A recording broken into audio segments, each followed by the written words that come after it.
Don't worry about stealing gas.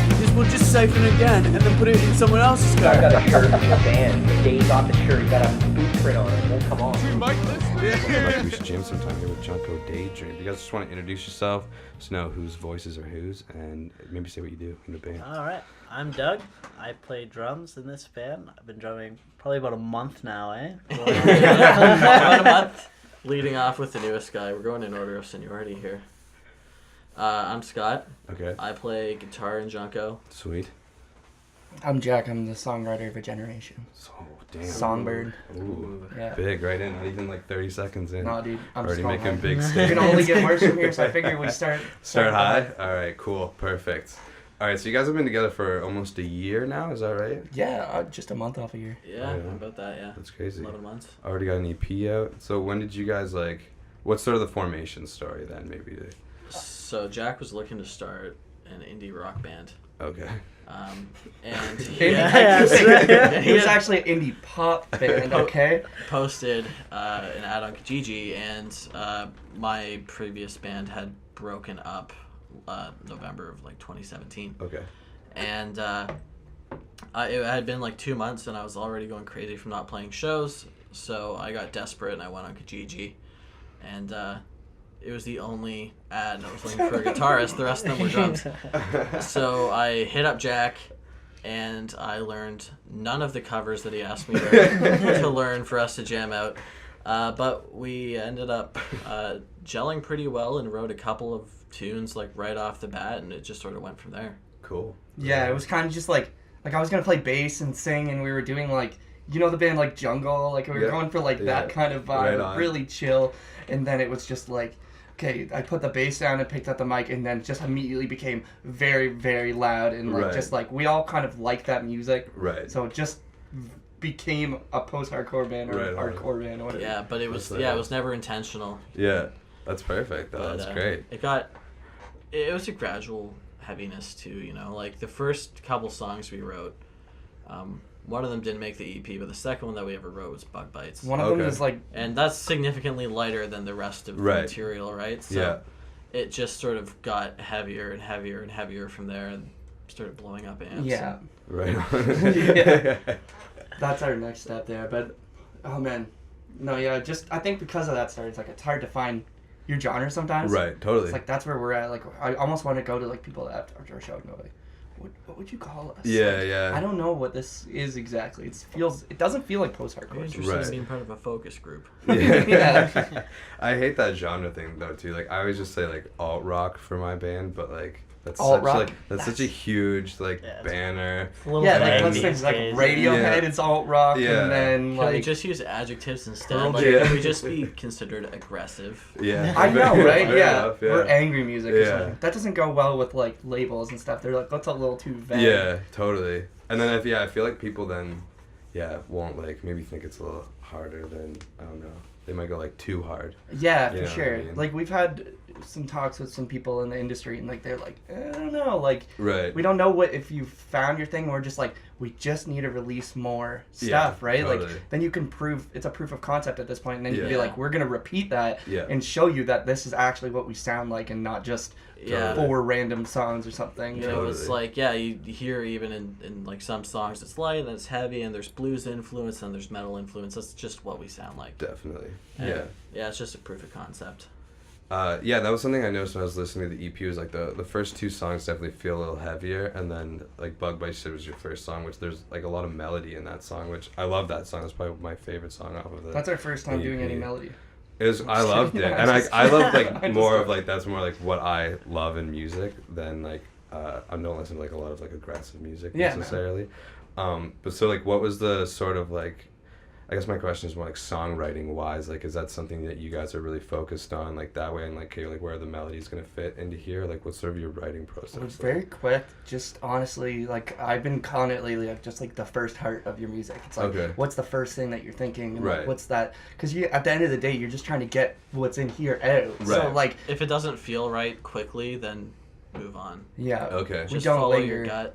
But I mean, sometimes we can go, weeks or a month or 2 without writing a song, and then we'll have a couple right off the bat. We wrote a couple last week, but sometimes it's Jack will send me lyrics, and then I'll sort of write a riff that to me is an emotional interpretation of the lyrics. Okay. Or vice versa, I'll have a riff and then Jack will be like, oh, I got the lyrics for this one. Yeah, it'll just kind of be like, play a riff, and play another riff, play like this, or do it like this. It's just like I feel like little changes though, and like I feel like that might be why we got our EP out so quick. It's like we knew what we wanted it to sound like. I could go in pretty quickly into the song and say, here's what the structure of the song is. Now let's build that. You know, like, so, and I don't know, some people I think is like called garden path like writing, where you write one part and then you feel how that part feels and then you write the next part. Right. How would you say you do it? Yeah, we're like we've kind of fit in a little more now. The first, like our EP was a lot more like just like really basic song structure, like, and now we're like doing it more like Nick might have a riff and then we'll like just jam that out and like piece it together. Because what's nice about that is like Nick's a killer guitar player, but like Drake is a really great songwriter. So like him and I are like good songwriters, and Nick and Hayden are like one unit, which is really nice. To have, that's like, good. Guitar and so like they'll feed off of each other, and then Drake and I will be like, all right, like, let's pull the reins in a little bit, and then see where this will go. So, Nick is the guitarist? Yeah. Okay, cool, yeah. Yeah, so I mean, like, I don't know if there is like a right way to write a song to like totally have like the answer, but what I liked what Scott said was that knowing like when it's not working and moving on, because that was something we struggled with for a bit. Like when we first got going, like we were like hammering songs out, and then we like had one that wasn't working, and for like weeks we were like, you want it to work because everything else has, and right? eventually I was like, this is it, we got to cut it. Like you got to know when to quit, sure. Which makes the next step in your band way easier. One of the hardest parts of being a band is like figuring out what not to put out. Yeah. Like, we have one that we just don't talk about. We never played it live. We hate it. I have every once in a while I'll start singing Bug Bites, but with like those words I'll go, no. Never again. What I find though, and maybe not necessarily with this project because we haven't been around long enough. Right. But once you have enough of those songs that just don't work, you eventually come back to them and sort of realize like, oh, this part from this song that didn't work works really well with this part from this other song that didn't work, and then you end up being able to piece together a really good song out of that. Totally. I think that's the thing that separates it, like a good jam, and you're like, oh, I don't want to let this part go. Never forget anything, never just totally abandon it, but definitely know when it's not the right time to work on it. Definitely. That's what's nice about like this day and age too, and you can just like record everything on your phone real quick.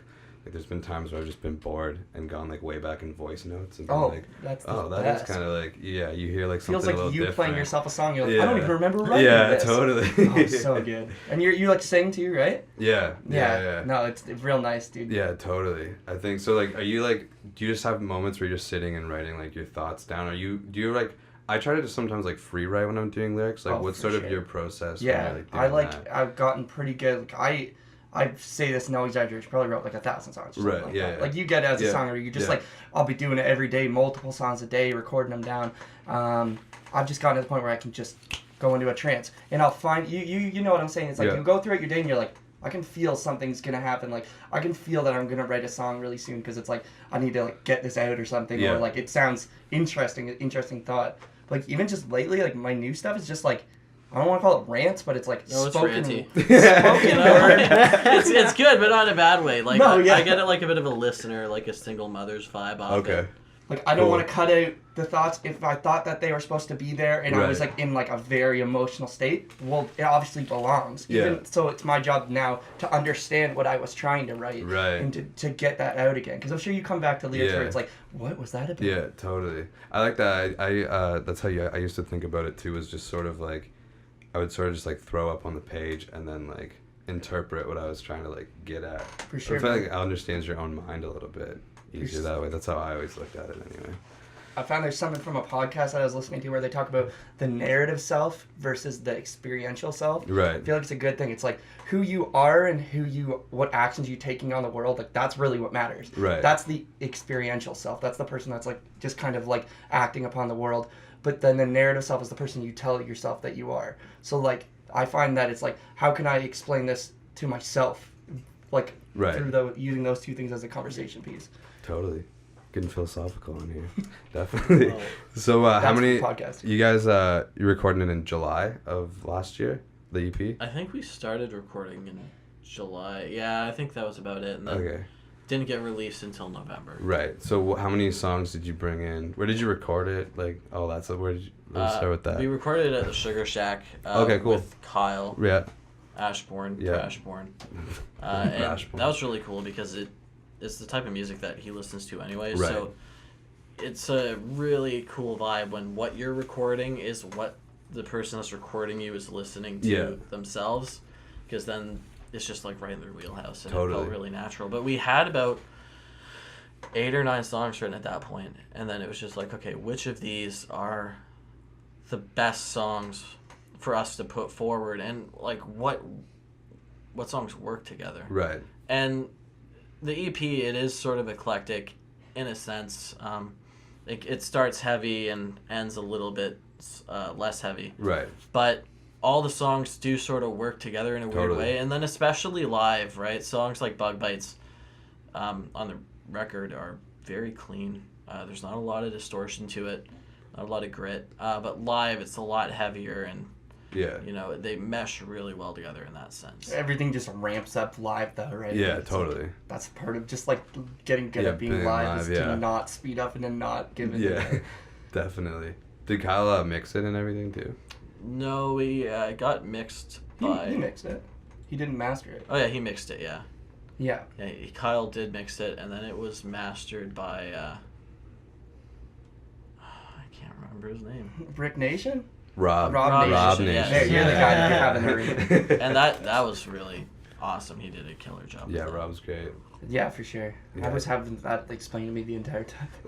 So I was like, okay, what is this guy gonna do? What are we paying him for? Because like, oh man, mastering's one of those things. He was he's one of the profs in the music program at FAMSA. Yeah. And like he like did a mastering class, but it was still like. I still don't know what it is though. Like, it's just like one of those things. It's like a I feel like master you class would of A-B master the master class. track and the unmastered track, and I'd just be like, you know what? It's different. No, what is different? No, to me it was like a night and day difference, especially on Bug Bites.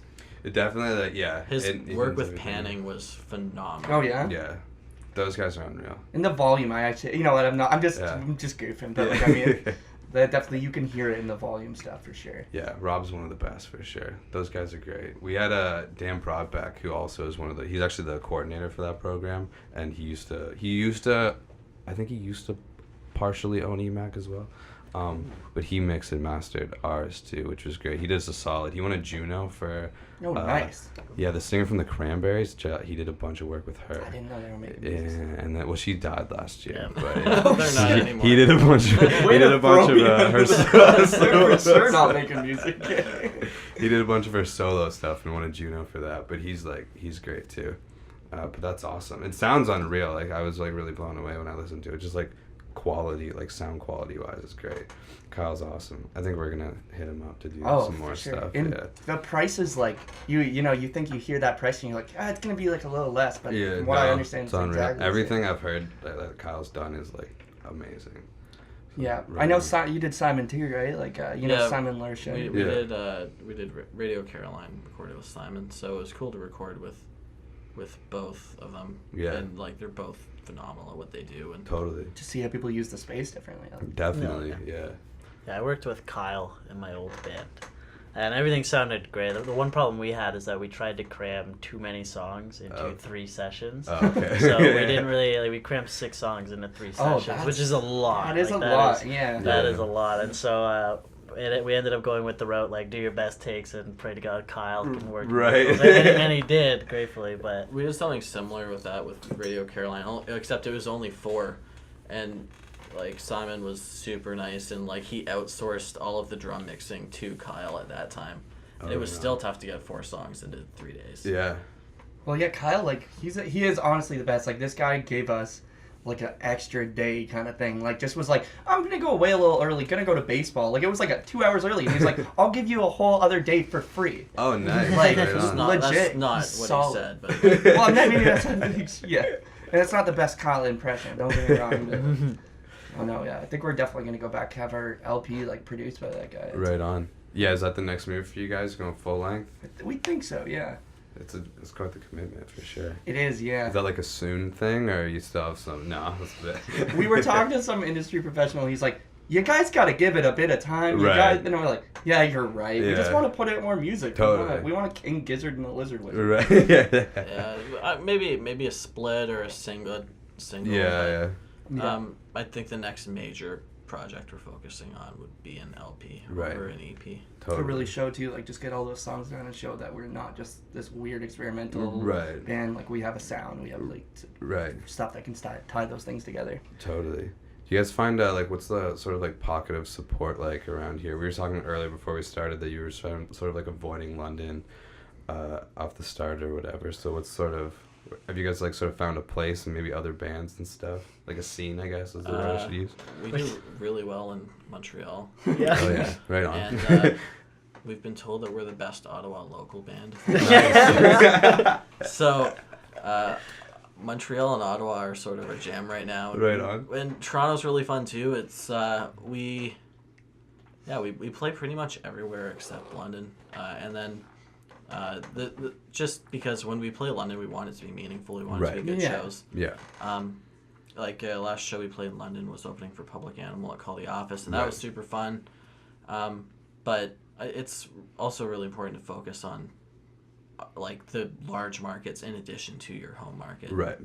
We find that like some of them are really receptive. The music culture in Montreal especially is phenomenal. I've heard that. If anybody plays like our type of music, send them out that way. Cause it's just like, you know, like London's great. We had a great crowd at Call the Office.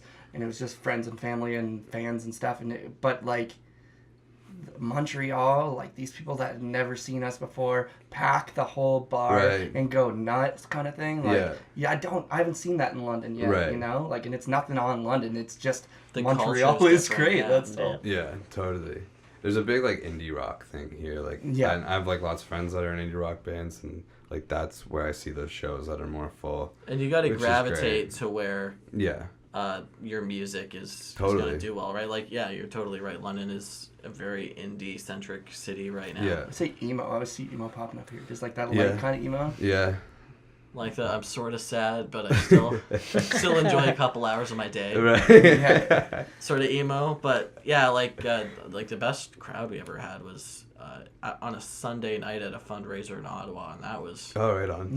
Crazy. Sure. People were flying around that one. We were just being nice. Like, we were just trying to get a show down and just be like, oh, we're going to play this charity, and it was like killer, dude. Yeah. And the weirdest, like, set list of people, like, the widest range of stuff, but yeah, for sure, man. And, like, I think London will come back around because I remember it being strong when I was a kid. Like, this type of music, if I was in high school right now, you'd be doing 10 times better. And not any shame, but it's like, hardcore was the thing when I was in high school, you know? Yeah. Like, and but we've got ideas. Like, we want to approach Denny's. Denny's, so no. It's coming out again. It's too early. Like a Denny's. A Denny's Fest. Yeah. For hardcore, but I mean that's still sort of in the conceptual stage right now. No, I mean it can be as it's up for debate. But for sure. I mean, like we've got it on tape right now that it was our idea, and that's all that matters. Yeah. No, Denny's Fest. Honestly, anybody want to hit it up? We'll do hard work. But just, hey man, Lost Arts wants to play at Denny's. Dude, let's do it. We'll do it. And we're gonna rip this. What the fuck is rip this place down? You know that goes will turn into a Denny's tour. You know, just that'd be wicked. All along the highway, it would be the easiest travel. You don't have to get lost in cities. You can, they have showers there because it's attached to truck stops every single time. And then you can eat breakfast the next morning after sleeping in the van. Yeah, true. We can eat breakfast during. I don't think you're thinking full of all breakfast. I keep saying to go to the costume store and get the bacon and the egg thing and start putting on a show with the costumes on to show Denny's that we're interested. Like, oh, we're supportive of your brand. We're good ambassadors, you know. Oh, no.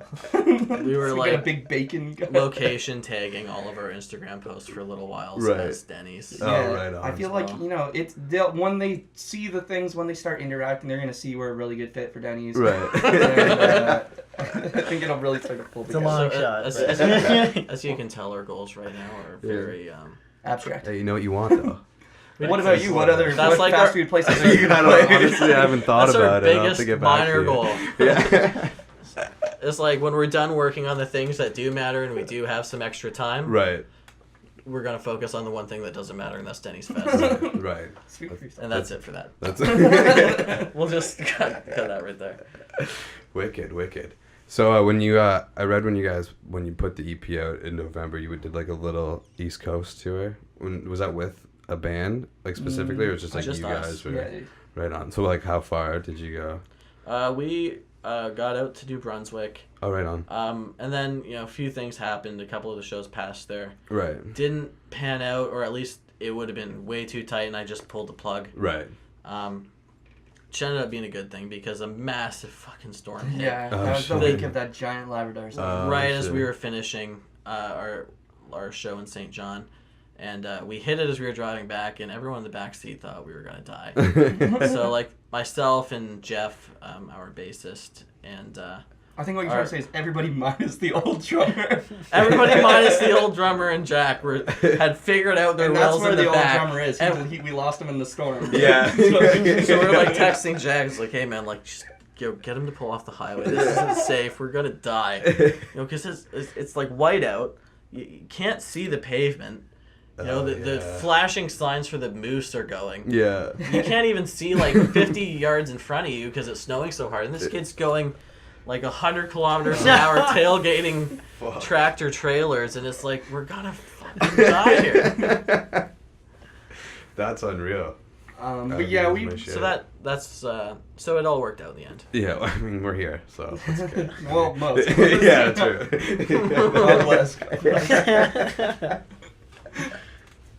So right on. So you didn't hit all the shows then, but like, was the ones that you did do, were they? It was pretty good. Well, yeah, it's not like we just didn't show up for the other ones. We did, and like shit canceled those in plenty of time. It was just like, okay, we head out in a week, and it's not, the lineups aren't hammered out. Let's just not do this. Yeah. We tried a few people to like set up a bit more shows for us, but it's like both of them fell through. And it was like we really wanted to have something, like, the shows we did hit were really, really good. Yeah, and it's good. Like we played not New Brunswick. Yeah, New Brunswick. Yeah. Okay, I always want to mix it up with Nova Scotia. That's what we were just talking about. Yeah. And then, but like those guys, it was just like, it really just felt like Northern Ontario to me. Right. It was funny. It was just like, they're just really chill dudes, and it's just like, it was a good crowd, especially for like, I think it was just like an off day too. It was like a Wednesday or something. Right. It was just a good crowd, yeah. That's awesome. I just find like those shows like on the weird days of the week, you're like, okay, this will go however it goes, and then usually those ones are like wicked. Like flip a coin. It's either going to be the best show that you play out of your run, or it's going to be totally. If you're at this level and you're going to a show though and trying to be like, I'm gonna have 100% of a good time, you're gonna have a bad time. Like you have to like allow yourself to like not have great shows. Yeah. And you gotta have the discipline to go in and go hard regardless of whether or not anybody shows up to the show. That's, I think, really important. You can tell those bands that are sad. Like, they're kind of just looking down at their feet, and you're like, I thought you were supposed to be intense. Like, I'm still here to see you, Yeah, we were talking before about like having not a lot of people in the crowd and nobody's moving, and then so like what sort of, like you were saying, Jack, that you still like go up to people and try to get them to move. I try to enter the crowd. I see a mosh pit there. I visualize it in my mind's eye, and I try to create it with my body. But sometimes the people are there to see, let's say, like an AC/DC cover band or something, and they're just not feeling it the same way. There's no amount of screaming in their face that I can do where they're going to start liking it. Those ones I just tough it out, and I try to be like, get a little bit out of it. Like, I'm like, okay, these people, maybe I approach them too hard or too fast. I'm like, but then, it's honestly, sometimes, like I was saying that show, the people that were, like, suited to that bill did very well. So we kind of knew what the problem was. And the thing, too, is, like, the crowd, like, even if the crowd's not moving, doesn't mean there's people in the crowd that aren't enjoying it. That's exactly it. Those people aren't going to hop out when no one's moving. It's just... yeah, this is my jam. Yeah. They'll just sit back and watch because that's the vibe of the bar. Yeah, totally. Yeah, so you just got to deal with it. That's why you go hard every time. And like Jack said, if we're a hardcore band and we go like Let Live Dillinger level, balls to the wall every time we play a set, that might not resonate with an audience that I would say it might appear scary. It's just they might be like, let them do their thing up there, and I'm gonna enjoy it from back here. Yeah. Totally. No, for sure. Totally. There's definitely I've never had any booze. Have you? No. I can't. I feel like that would destroy me. I don't think I've ever seen that. That would suck. I've heard though. I've told this story a few times on here, but I think it's hilarious. It was our third show, and we were playing at Fitzray's. And yeah, so it was whatever, and it was our third show, and like some of our friends were out, and I guess there was like 2 guys behind our friends that were just like chirping us the whole time, like like to themselves. But after we were done, like the dude that runs the shows there were like loved it, want you guys to come back, gave us like another like a Saturday night show. And then our friends told us that afterwards, and I was like, oh, like that's hilarious, like whatever. It's like weird. we got another show, and it's gonna pay better, and more people are gonna be there. Like fuck those 2 guys. But I think like if they were maybe outright while like we were playing, like fuck you guys, I probably would have been a little more hurt. But I feel like you got to be careful at certain types of shows doing that too. Like I know there's definitely just like certain hardcore shows. It's like you're not gonna have a great time if you start chirping. Yeah. Unless you're really in the majority. Like, yeah. It's gonna. They're already being somewhat violent there. You're just moving it. It's like there's already flying circle kicks and no one's trying to hurt anyone yet. Now they're aiming at someone. That's the only thing that changed, right? Totally. I haven't been to too many hardcore shows. The one I was at a Sad Taquito hardcore show. To be totally fair, I haven't either. I imagine you do, actually. Not really. Like, I've seen a lot of local bands, but... It's easy to get the energy. Just get angry for real. Yeah. Like, I wondered that. Yeah, I was just saying, I was at one that the Sad Taquito had, and it was just like in that basement that was like this high. That was sick. And I was like, but I was at the other end, and I was like, not one for like crazy hardcore show mosh pits, and people were like literally like somebody got like their nose mashed and shit, and then like real fights were happening. It's like it was just like a mixed crowd because like you bring sort of the same like MIA crowd out all the time, plus the hardcore people. So the indie people are getting shoved. They're like, yeah, what the fuck are you doing? And I was just like, whoa, I don't know if I should play. Yeah, it's just like, I don't know. Like, you guys do whatever you want, but I probably shouldn't be down here because I'm not interested in getting like wheel kicked. It's like a different kind of thing though. Like I feel like when I was playing like indie music, I just wanted people to be like, fuck yeah. Yeah. And like now I'm just like, if people aren't moving, like I'm like, you can be doing as much yelling as you want. I'm like, I want to see people moving. I totally appreciate the energy of a hardcore crowd. I don't want to be in the middle of it.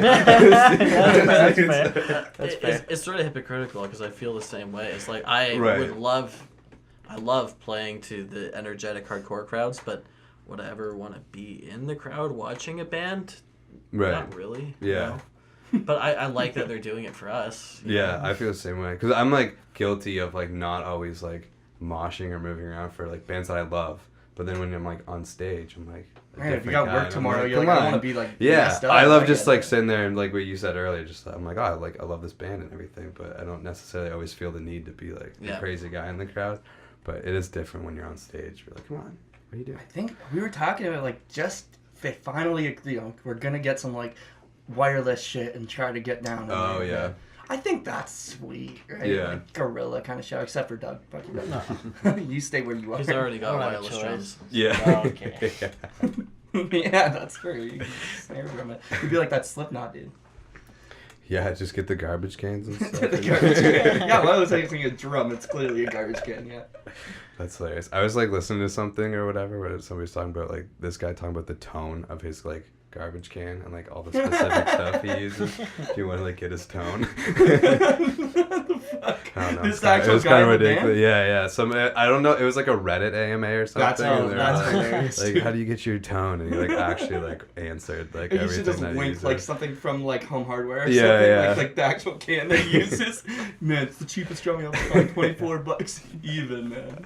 That's hilarious. So like something I usually ask like near the end of these things is it's like a 2-part question. The first one is like local bands. So that's like sort of anybody on your level ish that you haven't played with that you would love to play with. I really like Grievances. Okay, yeah. I was feeling them and like Certainty and shit. Like I like that like kind of chill emo kind of vibes and stuff. Yeah. But I don't know. Like, other than that, like I feel like we're pretty bad for following local stuff. Yeah. We know, like I mean, like I said, on the road we're getting to know these bands and stuff. Right. What are you thinking, bud? I think Doug's got a good one. Cheapside is that. Oh yeah, Cheapside's I know those sweet, guys. dude. Yeah, they were one of the first like harder shows I seen.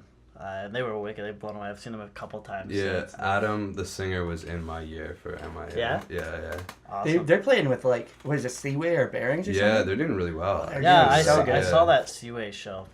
You were I there? saw them when they opened up for them. Oh, yeah, nice. Nice.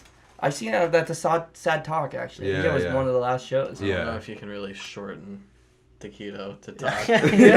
You know Sad Talk? No, the Sad Talk. The depressed Talkie then.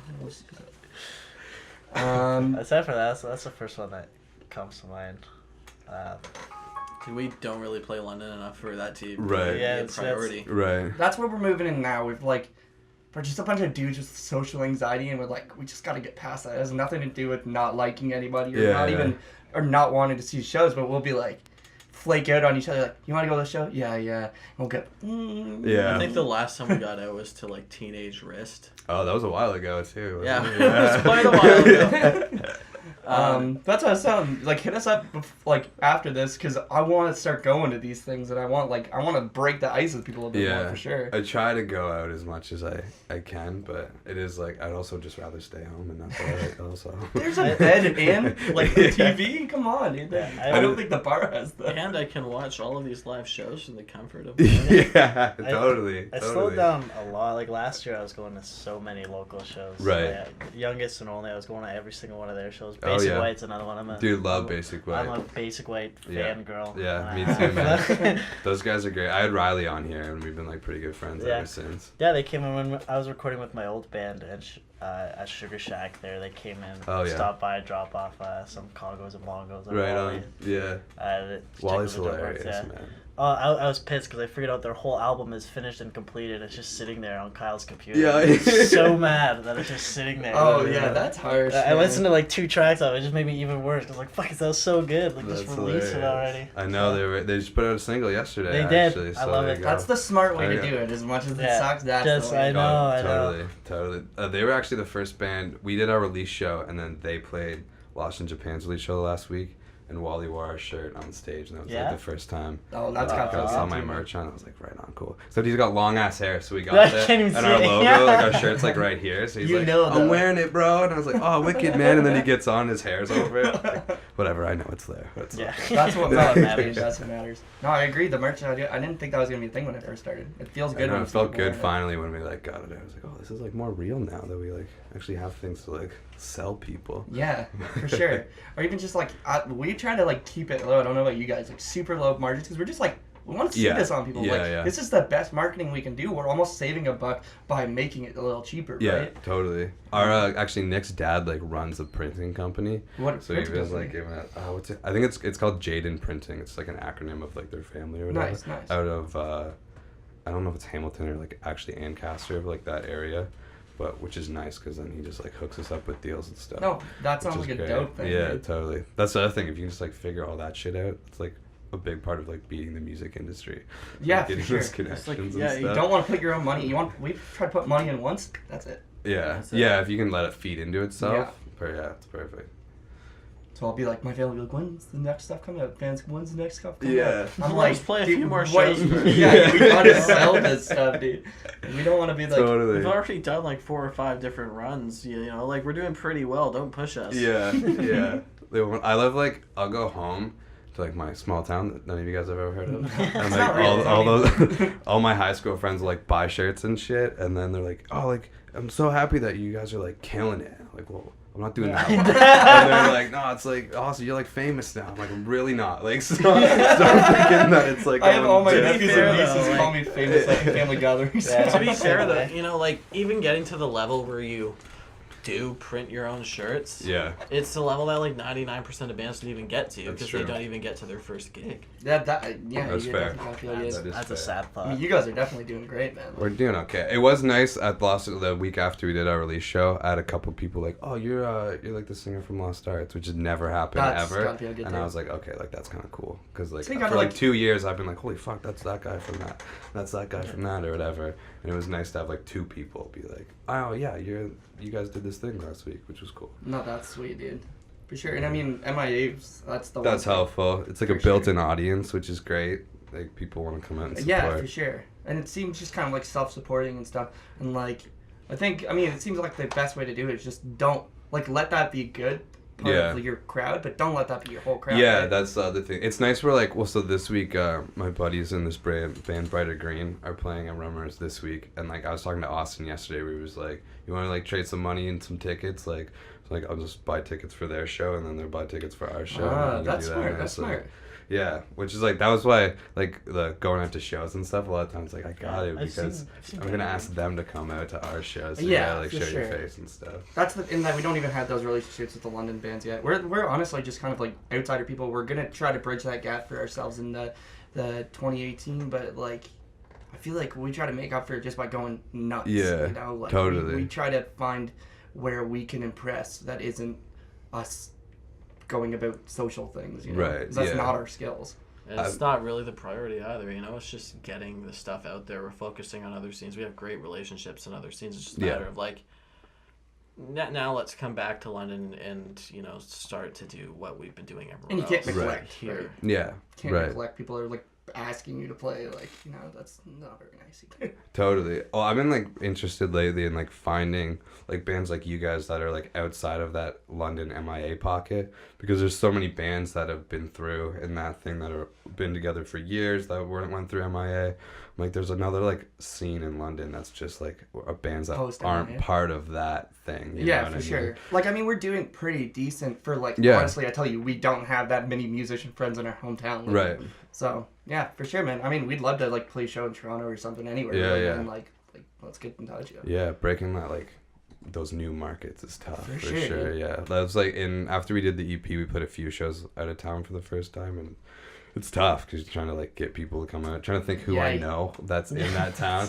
Like, cool, I know, like, 2 guys in Waterloo, but I guess I'll reach out. Start yourself with a band. You know, it's like...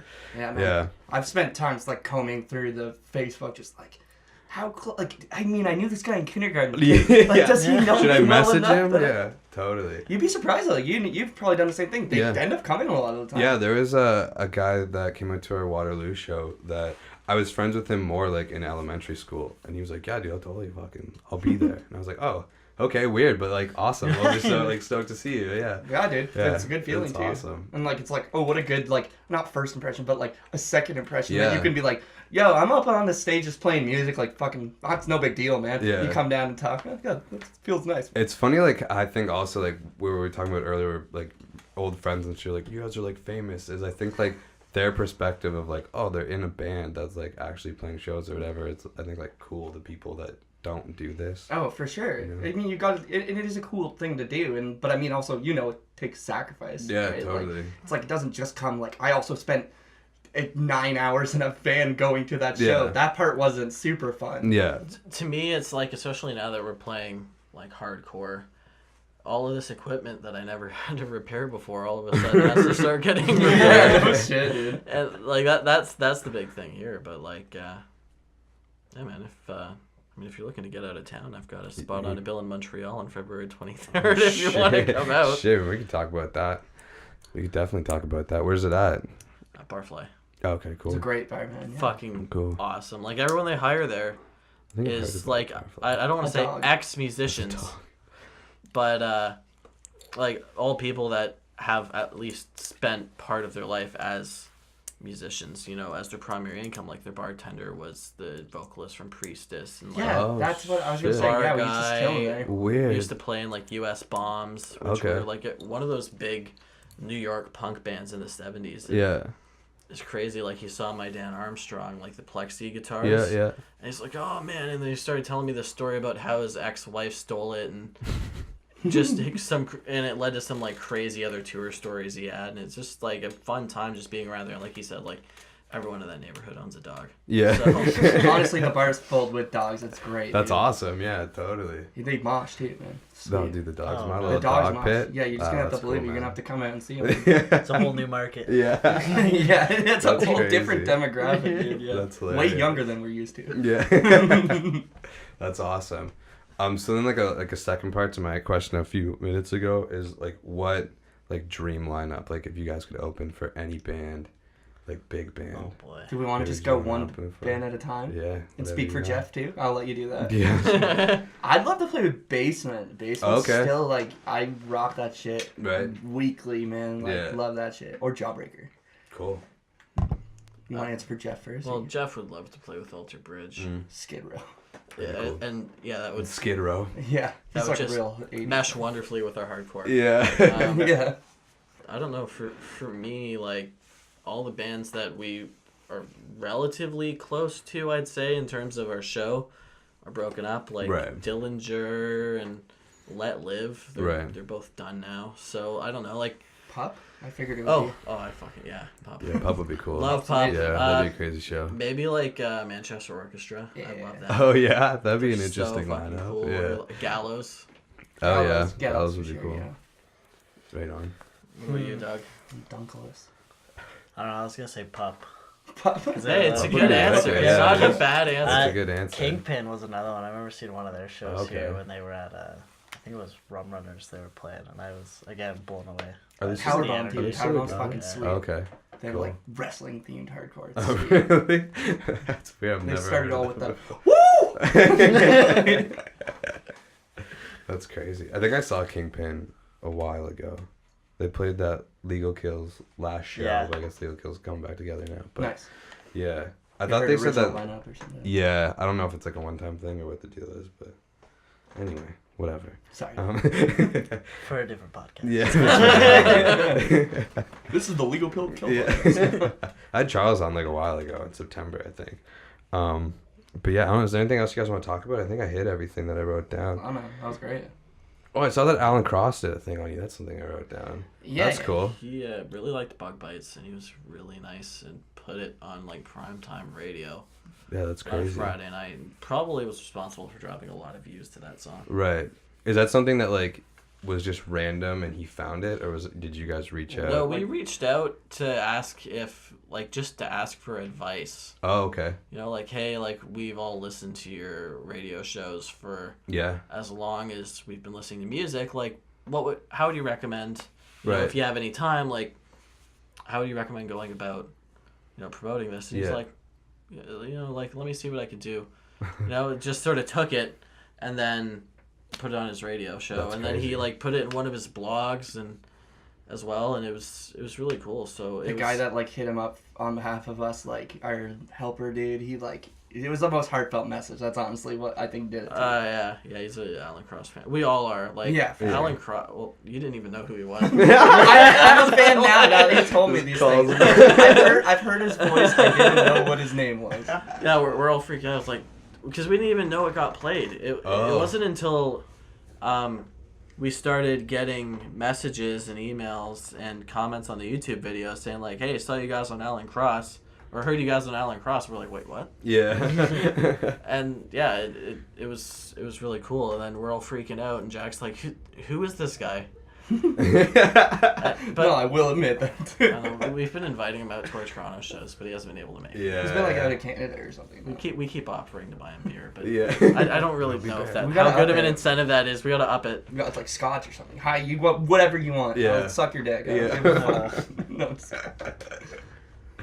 Right on. That's super cool. That's super cool. I've been noticing like more people have been like Lost in Japan got on, and like Basic White's new single was. Yeah, I He saw that. talked about it too. That's so Nice. super wicked. Yeah. Yeah, dude. He's a legend. Yeah, I totally. love that guy. I always loved him. Totally. Yeah. Always loved him. Always Been there since the beginning, right?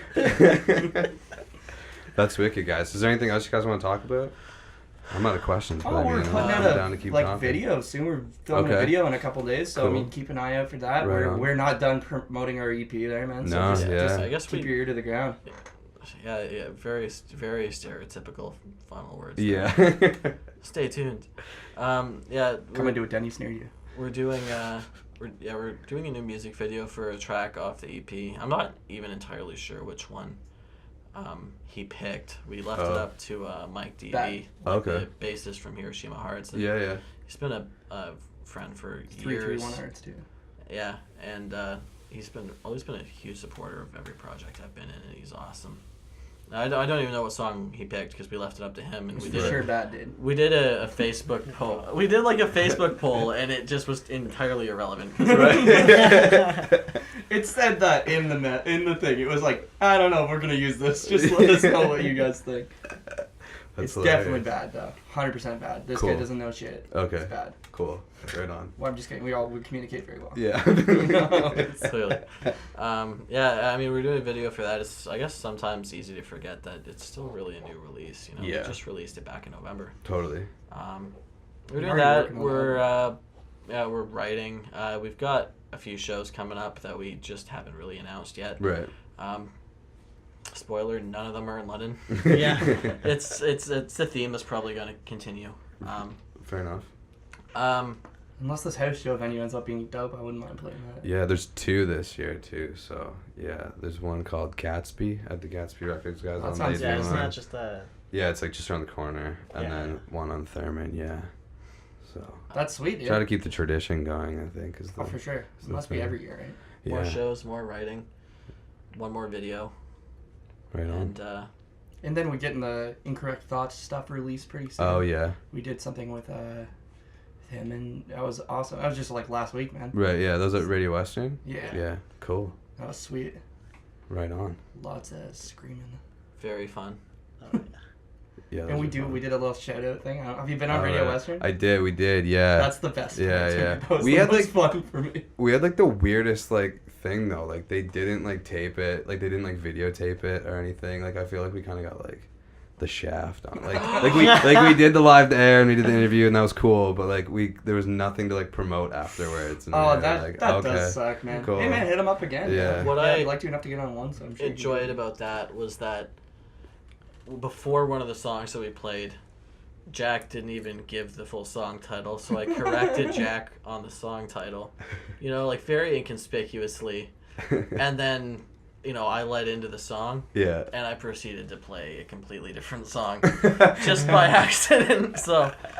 I mean, it was a good time. It's like a riff. He always like tries to fake us out. I don't know if you guys have anything like Right. this. He'll play something and he'll stop. Yeah. And then he'll do it. So we were like, ha ha ha, he's gonna go into the right song, and then he just didn't. And now at the end of the song, I was like, actually, he corrected me on that, but it wasn't even that song.